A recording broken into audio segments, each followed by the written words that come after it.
యేసు నామంలో మీకు శుభములు సమృద్ధిగా కలుగునుగాక. మధురం నీ వాక్యం అనే కార్యక్రమానికి స్వాగతం. ఈరోజు మనం క్రిస్మస్ సందేశములు అనే అంశంలో 11వ అంశంగా 2024 అంటే 2024 దేవుడు మనకి ద్వారాలు తెరిచే సంవత్సరం.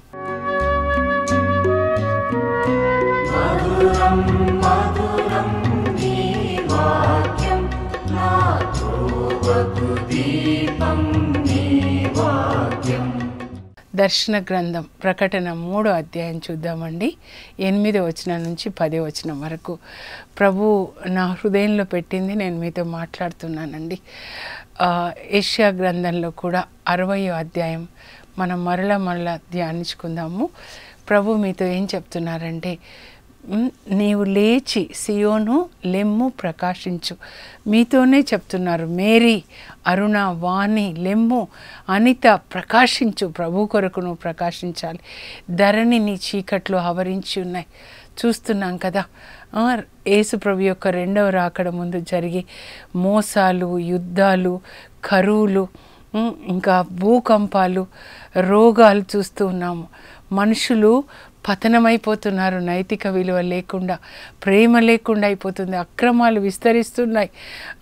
కనుక నీతిమంతులు కూడా నీతిని విడిచిపెట్టి అవినీతి ద్వారంలో అందరితో పాటు వెళ్తే బాగుంటుందని వెళ్ళే సమయంలో నీవు ఒక జ్యోతిలాగా మండుచున్న కాగడ ఎలా మండుతుందో అలా నీవు నీతిగా మండాలి, నీతి కాగడాలాగా ఉండాలి అని ప్రభు కోరుకుంటున్నారన్నమాట. ధరణిని చీకట్లు ఆవరించిన ఈ సమయంలో నీవు యేసు ప్రభు నీతికి ప్రేమకు సాక్షిగాను మండాలి. ప్రేమ కాగడ, నీతి కాగడ మీ ఊరికి, మీ పట్టణానికి ప్రభు చెప్తున్నారు. అప్పుడు రాజులు నీ కాంతి యొద్దకు వస్తారంట, జనములు నీ వెలుగు యొద్దకు వస్తారు. ఆది కాండంలో మీరు చదివితే యోసేపుని గురించి 41వ అధ్యాయంలో ఆయనని గవర్నర్ని చేస్తాడు ఫరో రాజు. 41 తర్వాత 7 సంవత్సరాలు పంట పండుతుంది. ఆ తర్వాత 7 సంవత్సరాలు కరువు వస్తుంది. తీవ్రమైన కరువు ప్రపంచం అంతటా అన్నమాట. ఇప్పుడు కూడా అవే రోజులండి, కరువు రోజులు అన్నమాట.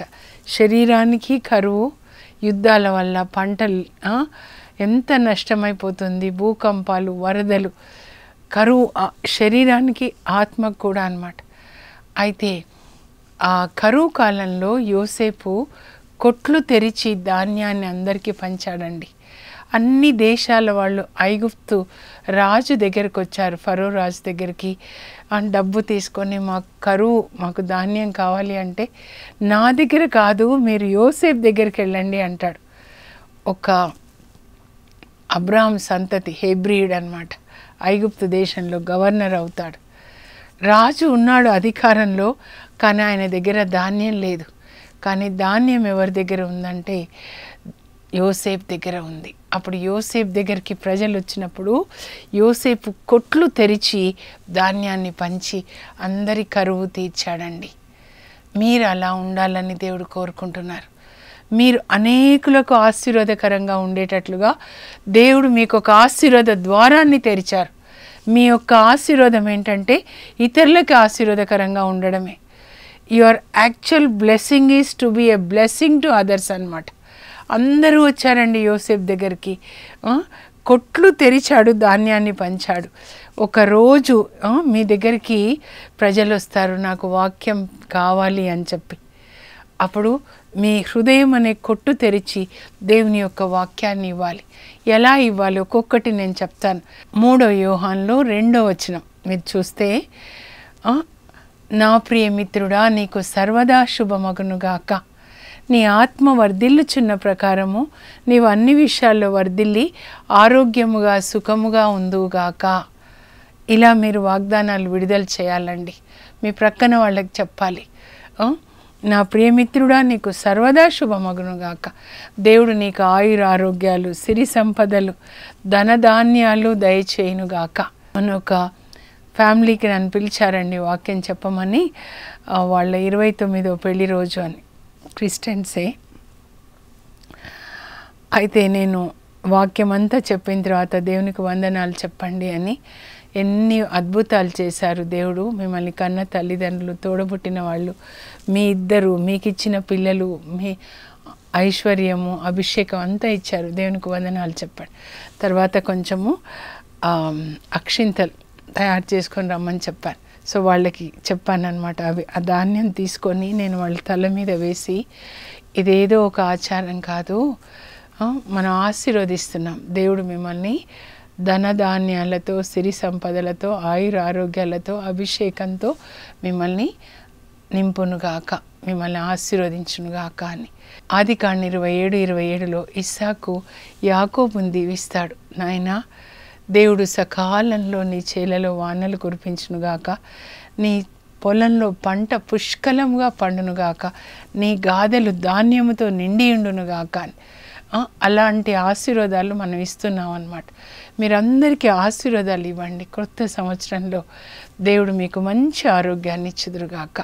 యేసు ప్రభు పొందిన దెబ్బల ద్వారా మీకు స్వస్థత కలుగునుగాక. ఆశీర్వాద సంవత్సరం. మీరు అనేకులను ఆశీర్వదించండి. మీ ద్వారా ఒక్క యోసేపు ద్వారా దేవుడు అన్ని దేశాల ఆకలిని తీర్చారండి. నిన్న నా ఫ్రెండ్ చెప్తా ఉంది, ఈ వాక్యమే ధ్యానించుకుంటూ ఉన్నాం అనమాట. ఫోన్లో కూడా నా ఫ్రెండ్స్ ఫోన్ చేసి, నిన్న న్యూ ఇయర్, ఈరోజు 2 యాక్చువల్గా రికార్డింగ్ టైం, ఈవినింగ్ అనమాట. అక్క మనం వాక్యం ధ్యానించుకుందాము, ఏదో ఒక బుక్ ధ్యానించుకుందాము, దర్శన గ్రంథం అలా అని. అప్పుడు ఈ దర్శన గ్రంథమే 3వ అధ్యాయంలో మరి ఇది ధ్యానించుకున్నాం అనమాట. ఫిలడెల్ఫియా సంఘం గురించి ధ్యానించుకుంటూ ఉన్నాం. అప్పుడు మనం చాలా దయగా ఉండాలి. ఇక్కడ నుంచి వాక్యంలోకి వెళ్ళామన్నమాట. లూకా సువార్త 6:27లో 27 నుంచి 38 వరకు. సో లూకా 6:36లో ఏముంటుందంటే, యేసు ప్రభు చెప్తున్నారు, నీ పరలోక తండ్రి వలె మీరు కనికరం కలిగి ఉండండి. యేసు ప్రభుకి చెందిన వాళ్ళు హృదయం నిండా కనికరం ఉండాలి. ప్రతిరోజు ఒకరికైనా అన్నం పెట్టాలి, ఒకరికైనా సాయం చేయాలి. ఈరోజు ఎవరికి సాయం చేయాలి? రోజు నా ప్రార్థన కూడా అదేనండి. ఈరోజు సాయంకాలం మన ఇంటికి మరి ఒక ఎడిటర్ బాబు, వేరే ఛానల్లో నేను వాక్యం చెప్పాను, ఆ ఛానల్లో పనిచేస్తున్న ఎడిటర్ ఒరిస్సా అబ్బాయి, క్రిస్మస్కి ఆయన భార్య ఆయన దగ్గరికి వస్తుంది. ఒరిస్సాలోనే గవర్నమెంట్ స్కూల్ టీచర్. సో నేను ఇద్దరు ఫోన్ చేసి విష్ చేశారు, హ్యాపీ న్యూ ఇయర్ అమ్మా అని. అమ్మ అని పిలుస్తారు నన్ను. నన్ను డిన్నర్కి రండి అని, ఈవినింగ్ డిన్నర్ టైంలో. రేపు వస్తామనంటే అప్పుడు ప్రభుని నేను అడుగుతున్నాను వాళ్ళకి ఏమి ఇవ్వాలి. మళ్ళీ ఆ బ్రదర్కి అక్కడ ఒరిస్సాలో తల్లిదండ్రులు ఉన్నారు, తోడబుట్టిన వాళ్ళు ఒక 5-6 ఉన్నారు. చిన్న చిన్న రేకుల ఇళ్ళల్లో ఉంటారనమాట. ప్రతిసారి నాకు వీలున్నంత వరకు వాళ్ళకి ఒక్కొక్కరికి ఒక చీరనో, బెడ్షీట్సో, సోప్సో ఏదో ఒకటి అందరికీ కవర్ అయ్యేటట్లు అనమాట. సో ప్రభు చెప్పారు, వీళ్ళకి ఇది ఇవ్వు అన్నీ. అవన్నీ రెడీ చేసుకొని వచ్చాను.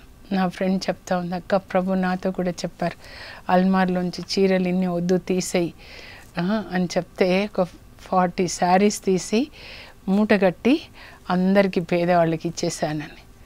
నా ఫ్రెండ్స్ అందరూ ఇలాగే ఉంటారండి. మేము చెప్పుకునేదంతా ఇదే.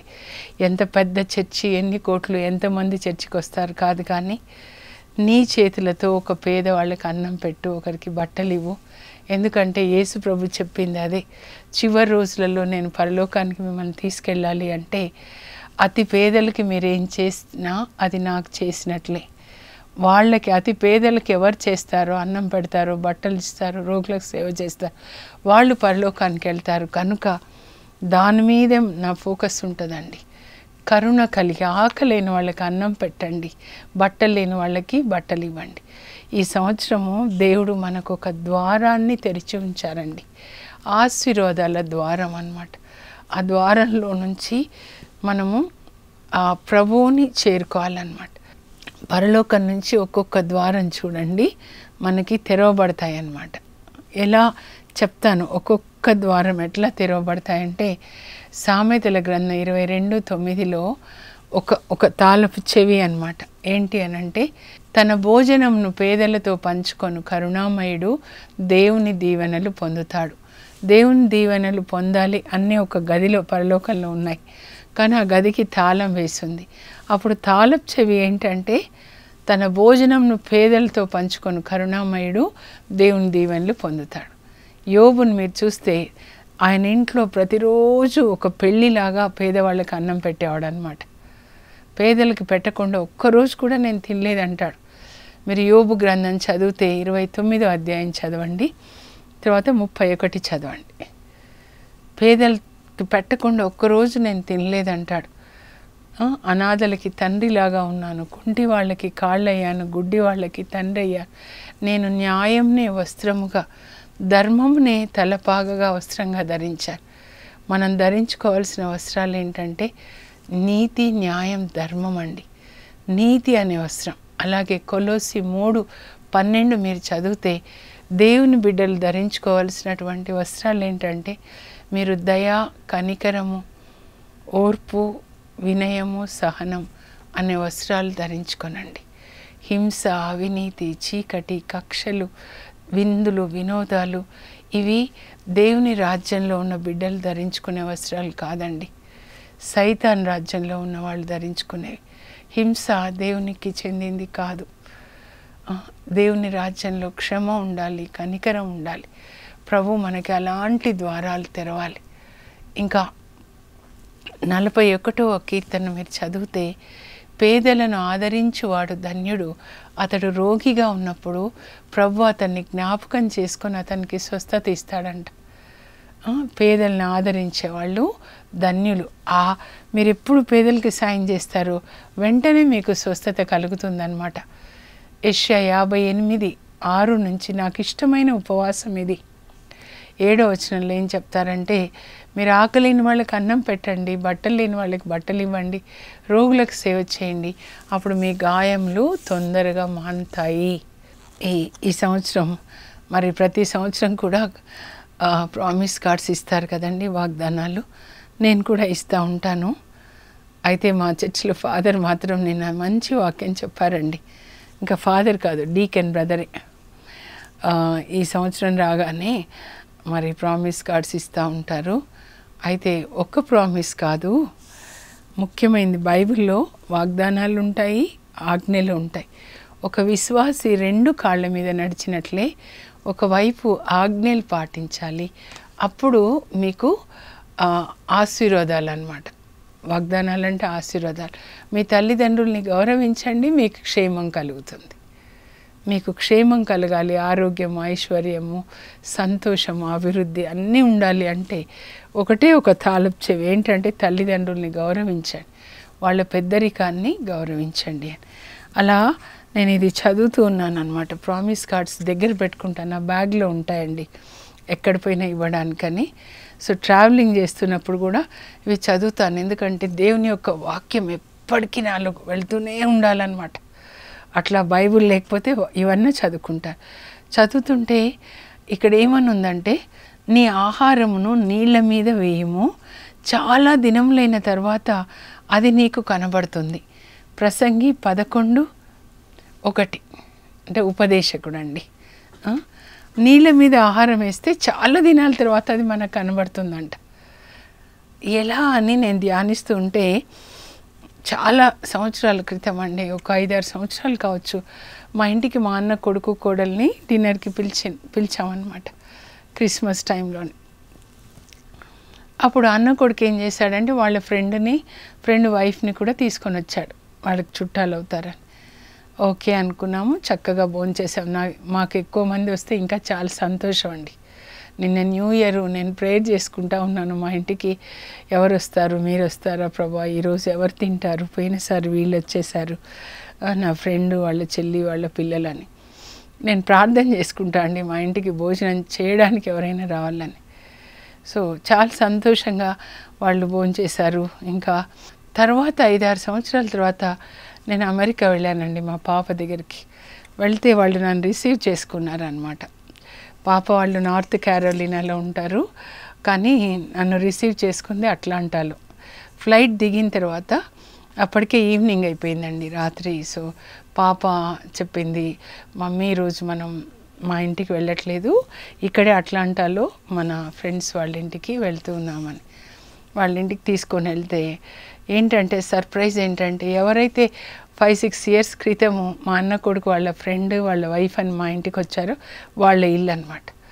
ఆంటీ స్నానం చేసుకోండి అని చెప్పి అమ్మాయి అబ్బాయి ఇద్దరు రిసీవ్ చేసుకొని మీరు షవర్ తీసుకొని బయటికి రండి అని చెప్పి టేబుల్ మీద ఎంత భోజనం ఎట్లా తయారు చేసి పెట్టారంటే, అప్పుడు నేను గుర్తున్నాను ఆంటీ అని చెప్పింది. క్రిస్మస్కి మీ ఇంటికి వచ్చాము, క్రిస్మస్ ఆ టైంలో అనురాగ్తో వచ్చి మేము భోజనం చేసామని. అప్పుడు ప్రభు జ్ఞాపకం చేశారు, అప్పుడు నువ్వు అన్నం పెట్టావు చూడమ్మా 5-6 సంవత్సరాల క్రితం, ఇప్పుడు చూడు నువ్వు వచ్చేసరికి అన్నీ రెడీగా చేసి పెట్టింది అని. ఎక్కడికి వెళ్ళదండి మంచితనము, మనకి 100 రెట్లుగా తిరిగి వస్తుంది. ప్రతీది కూడా ఒక మంచి మాట చెప్పండి, అది తిరిగి వస్తుంది. ప్రభు అదే చెప్తున్నారు, అందరికీ ఆశీర్వాదాలు ఇవ్వండి, ప్రతి కుటుంబంలో అందరికీ మంచి ఆరోగ్యం, ఐశ్వర్యం. ఫిలిప్పి 4:19 ప్రకారం నా దేవుడు తన ఐశ్వర్యం చొప్పున మీ అవసరాలు తీర్చునుగాక, ఈ సంవత్సరం మీకు ద్వారాలు తెరచునుగాక, ఐశ్వర్యాన్ని ఇచ్చుదురుగాక, మీరు ఇచ్చే చేతులుగా ఉందురుగాక, ఒకరి దగ్గర నుంచి పుచ్చుకోకుండా, పేదవాళ్ళకి పెట్టకుండా, ఒక్కరోజు కూడా మనం భోంచేయకూడదు, ఒకరికి ఇవ్వకుండా ఒక్కరోజు, ఒక నెల, ఒక సంవత్సరం దాటిపోకూడదన్నమాట. అర్థమవుతుందా? అట్లా ఉండాలి కదా. మనం ఇస్తూ ఉంటే దేవుడు మనకి ఇస్తూ ఉంటారండి. ఒక సంవత్సరంలో దేవుని మహిమ కోసం చెప్తున్నాను, నేను దాదాపు ఒక 100 చీరలు కనీసంగా ఇస్తాను అన్నమాట పేదవాళ్ళకి, బ్లాంకెట్స్ ఏదో ఒకటి. ఇచ్చిన రోజు నాకు ఎంత సంతోషం అన్నమాట. అలాగే దేవుడు కూడా నాకు ఇస్తారు. నేను ఎప్పుడు దేవునిలోకి వచ్చిన తర్వాత పాప పెళ్ళికి కొన్నారండి, మొన్న బాబు పెళ్ళయింది, అప్పుడు కూడా నేను కొనలేదు చీరలు. ఎందుకంటే బైబిల్స్ కొంటే ఆ డబ్బు బైబిల్స్ కోసమే వాడతాను. ఇప్పుడు కొత్త బైబిల్స్ వచ్చాయి, 500 రూపీస్ అనమాట ఒక్కొక్క బైబిల్. ఒక 40 కొన్నాను మొత్తానికి తీసుకెళ్ళిద్దామని. 500కి కొంటే అక్కడ 450కి అట్లా ఇస్తాను. ఎందుకంటే మళ్ళీ వాళ్ళు ఒక 50 రూపీస్ వేసుకొని అమ్ముతారని. పిక్చర్ బైబిల్ సొసైటీలో 323కి కొంటే అక్కడ 200కి 250కి అట్లా. ఇంకా ఇంటికి వచ్చిన వాళ్ళకైతే ఫ్రీగానే ఇచ్చేస్తూ ఉంటారు. బైబిల్స్ కోసం తప్ప వేరే దానికి ఆ డబ్బు స్పెండ్ చేయడము అస్సలు నాకు ఇష్టం ఉండదు. మీకు కూడా చెప్తున్నాను, అనవసరమైన వస్తువులు కొనకండి దయచేసి. ఇవన్నీ దేవుడు నాకు నా ఫ్రెండ్స్ ద్వారా ఇచ్చినవే అన్నమాట. వేస్ట్ అనిపిస్తుంది. సింపుల్గా ఉండండి. మీరు ఎవరికి డబ్బు కట్టాలో కట్టండి, ఎవరికి ఏది అప్పు పడి ఉండకండి, ఉన్నదాంతో తృప్తిగా ఉండండి. అనవసరమైన షాపింగ్స్ వద్దు, అనవసరమైనవి మీరు చూడకండి. ప్రభు దివ్యనామము కోట వంటిది, నీతిమంతులు అందులో ప్రవేశిస్తారు. ప్రభు నామం అనంటే ప్రభు యొక్క వాక్యమేనండి. ఆ ప్రభు యొక్క వాక్యం కోట లాంటిది అన్నమాట. నీతిమంతులు అందులోనికి ప్రవేశించి సురక్షితంగా ఉంటారు. నోవా ఓడ ఎలాగో అలాగే దేవుని యొక్క వాక్యము అనే ఓడ కోటలో ఉన్నవాళ్ళు సురక్షితంగా ఉంటారు. ఈ సంవత్సరం కూడా ఇంకా భయంకరంగా యుద్ధాలు, భూకంపాలు వస్తాయి. చాలామంది దుష్టులు చనిపోతారండి. ఇప్పుడే ఇక్కడ వచ్చేటప్పుడు ఒక ఫోన్ వచ్చింది నాకు ఒరిస్సా నుంచి. ఆ రోజు బాబు 29th 11 o'clockకి మాతో కలిసి భుజించాడు. వాళ్ళ పిన్ని చెప్తుంది, అమ్మమ్మ పిన్ని ఇక్కడ ఉంటే రోడ్కి అవతల వైపు వాళ్ళ ఇల్లు అనమాట. వాళ్ళ మమ్మీ డాడీ రెండో అబ్బాయి, 3 కొడుకులు అయితే మిగతా వాళ్ళు లేరు, రెండో అబ్బాయి మాత్రం ఉన్నాడు. మమ్మీ డాడీ వైజాగ్ వెళ్ళారు. ఈ అబ్బాయి 11 o'clockకి డిన్నర్ చేసి ఇక్కడే ఉండంటే లేదు, రాసుకోవాలి, నోట్స్ రాసుకోవాలని వెళ్ళాడు. 11 o'clockకి వెళ్ళిన తర్వాత ఆత్మహత్య చేసుకున్నాడు. చాలా బాధ అనిపించింది. ప్రభు చెప్తున్నారమ్మా, ఏదో హమాస్ టెర్రరిస్టులు ఎలా సొరంగాల్లోకి తీసుకెళ్ళి అక్కడ చంపుతున్నారో, ఇలా ఆత్మహత్యలు, త్రాగుడు, వ్యభిచారము, లేకపోతే ధనాశ, ముఖ్యంగా ధనాశ, షాపింగ్లు అనే సొరంగాల్లోకి తీసుకెళ్ళి ఈ దయ్యపు శక్తులు సైతానికి రాజ్యానికి చెందినవి చాలామందిని చంపాలని చూస్తున్నారు. జాగ్రత్తగా ఉండమని చెప్పండి. ఎప్పుడు అంత లెవెల్లోకి వెళ్ళొద్దండి. ప్రతిరోజు నేను ఎవరికి సాయం చేయాలి, ప్రతిరోజు ఎవరికి సాయం చేయాలనే ధ్యాస మనకున్నప్పుడు మనలో పరిశుద్ధాత్మ, జీవజల నది, ప్రేమ నది ప్రవహిస్తూ ఉంటుంది. కనుక మీ గురించి ఫోకస్ పెట్టుకోకండి. నాకెవరు సాయం చేస్తారు, నాకు కష్టాలు ఉన్నాయి, అది అసలు దాని మీద వద్దు.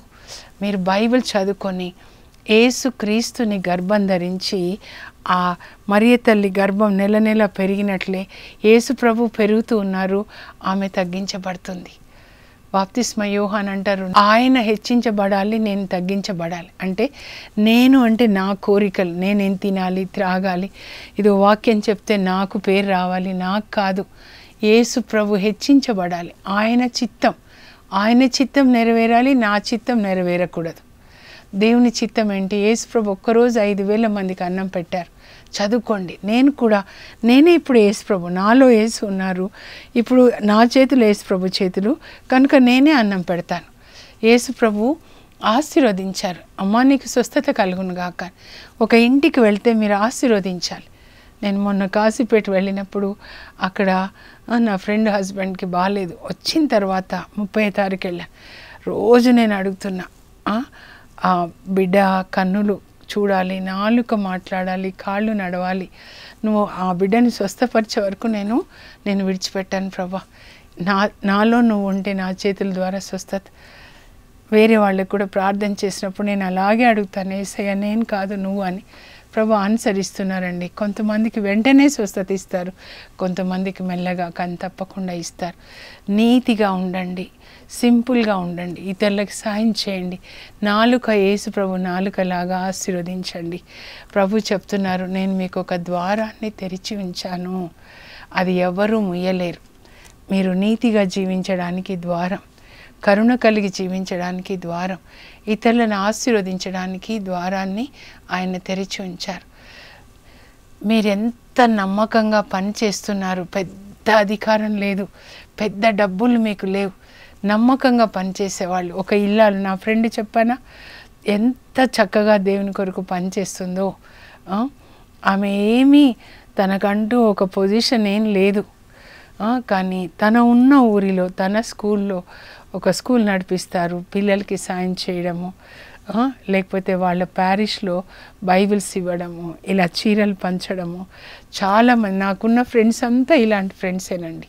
వాళ్ళు ఎక్కడ ఉన్నారో అక్కడ ప్రకాశిస్తూ ఉన్నారు, దేవుని మహిమపరుస్తూ ఉన్నారనమాట. ఇలా జీవించే వాళ్ళకి ఈ సంవత్సరం ప్రభు ఏం చెప్తున్నారంటే, ఈ శోధన కాలంలో కోవిడ్ వస్తుందా, లేకపోతే ఇంకేమన్నా రోగం వస్తుందా, లేకపోతే ఇలా జరుగుతుందా, యాక్సిడెంట్సా, యుద్ధాల్లో చనిపోతామా, ఇవన్నిటి నుంచి ప్రభు కాపాడతారండి. కోట, you are my hiding place. దావీదు అంటాడు, నువ్వు నా కోట, నేను దాక్కునే చోటు. దేవుని యొక్క వాక్యం అనే నీతి కోటలో మనం ప్రవేశిస్తే అప్పుడు మనం కోల్పోయింది కూడా మనకి రెండంతలుగా ఇస్తారండి. అనేకులకు ఆశీర్వాదకరంగా. మీరే క్రీస్తు అన్నమాట. నాలో యేసు ఉన్నారంటే నేనే క్రీస్తు. ఇప్పుడు లోకానికి క్రీస్తు నీతిని, ప్రేమని, కరుణని అందిద్దాం, ప్రకాశిద్దాం. ప్రభు కొరకు ప్రార్థన చేసుకుందాం. పరలోకపు మా తండ్రి, మీ పరిశుద్ధ నామం నాకు స్తోత్రం కలుగును గాక. మీరందరికీ ప్రతిరోజు మేలు చేస్తున్నారు ప్రభా. యేసయ్య, మీరు కూడా అందరికీ మేలు చేశారు. మీరు మాలో ఉన్నారు, మా ద్వారా మీరు మేలు చేయండి, అందరినీ ఆశీర్వదించండి. వాక్యం వింటున్న బిడ్డలకి మంచి ఆరోగ్యం ఇవ్వండి అయ్యా. కుటుంబంలో ప్రేమ దయచేయండి. భార్య భర్తలకి, తండ్రి కొడుకులకి మధ్యలో, అక్క చెల్లెళ్ళకి మధ్యలో ప్రేమ. మా చేతులు అన్నం పెట్టే చేతులుగా, ఆశీర్వదించే చేతులుగా మార్చండి. మా దేహం మీ ఆలయంగా, మా పాదాలు మీ పాదాలయ్యా, మా మనస్సు మీ మనస్సునైనా దేవుని చిత్తం చేయాలి, అందరికీ మేలు చేయాలి. ఒక నీతి కాగడాలాగా, ఒక ప్రేమ కాగడాలాగా మేము ప్రకాశిస్తూ, అందరినీ ఆశీర్వదిస్తూ, అందరికీ ఆశీర్వాదకరంగా ఉండే కృప మాకు దయచేయండి. యేసు నామంలో అడుగుచున్నాం తండ్రి, ఆమెన్. నీతి ద్వారం, ప్రేమ ద్వారం, కరుణ ద్వారంలో ప్రవేశించే కృప దేవుడు మీకు దయచేదురుగాక. ప్రభు కోసం ప్రకాశించండి. మీరే మీ ఊరికి యేసు ప్రభు, మీ ఇంటికి యేసు ప్రభు, యేసు ప్రభు ప్రేమని అందరికీ పంచండి. God bless you. Have a blessed day.